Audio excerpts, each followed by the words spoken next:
Yes, welcome. Today we're going to be learning about concord. We're going to be learning about what? Concord. Leave whatever you're writing and pay attention.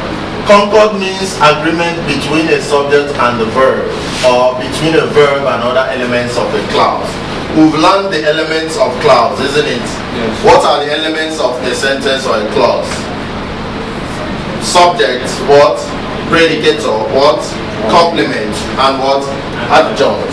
The subject, predicator, complement, and what? Adjunct. These are the elements of a clause or sentence. You understand?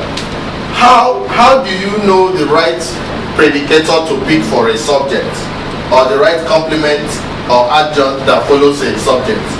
How do you know the right subject that goes with a predicator? You understand? The ability to choose or combine them together is what we call what? Concord.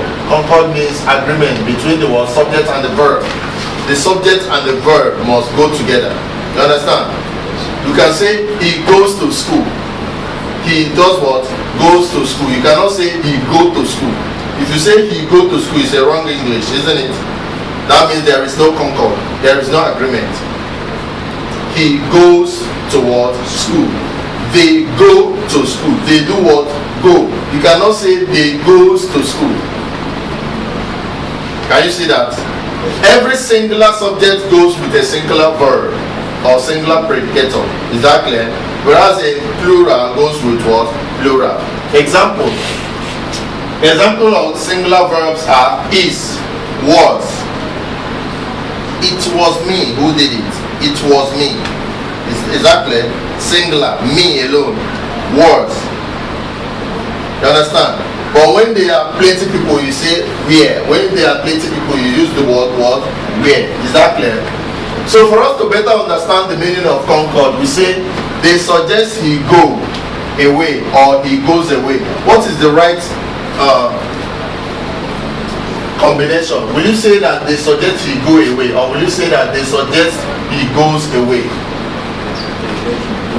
He goes, isn't it? Because goes is what? Singular, is it not? Go is plural.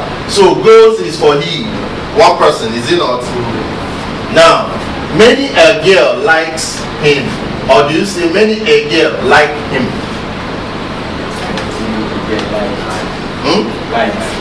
Like him, is it not? Likes him? No.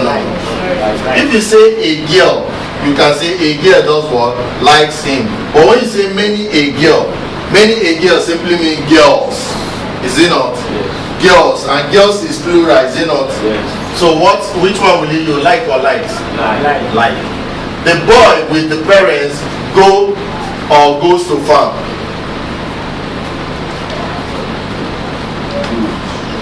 You understand? When you say the teachers, the principals, our parents, or Mr. Olu is to blame or are to blame, which one do you use? Is to blame. You look at the last word, Mr. Olu, one single person. You understand? So these are the things we are going to be learning on that word, concord. To know the right verb, to know the right verb to put together with the subject. Is that clear?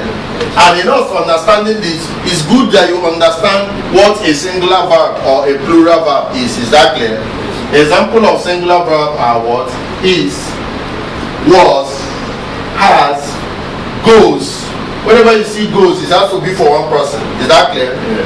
Dances for one person, writes for one person. So whenever there is X behind, you know you're talking about one person. For verb, is that clear? You use it for one person. It's a singular verb. But plural verb, you have things like are, wear, have, dance. See, there is no S. It's not dancing. Dance. They dance.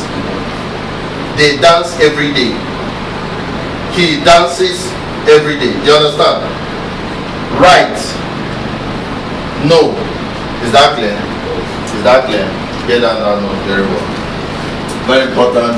Note what we call. Note the difference between a singular verb and a what? Plural verb. The singular ones normally have X at the back, whereas the plural don't have.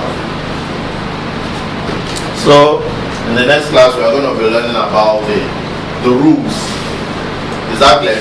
The rules. After learning the rules, you should be able to know the right word for this one. These examples that I gave, you understand?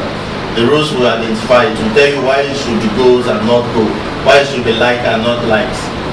Is that clear? Yeah. So we look at the rules of concord.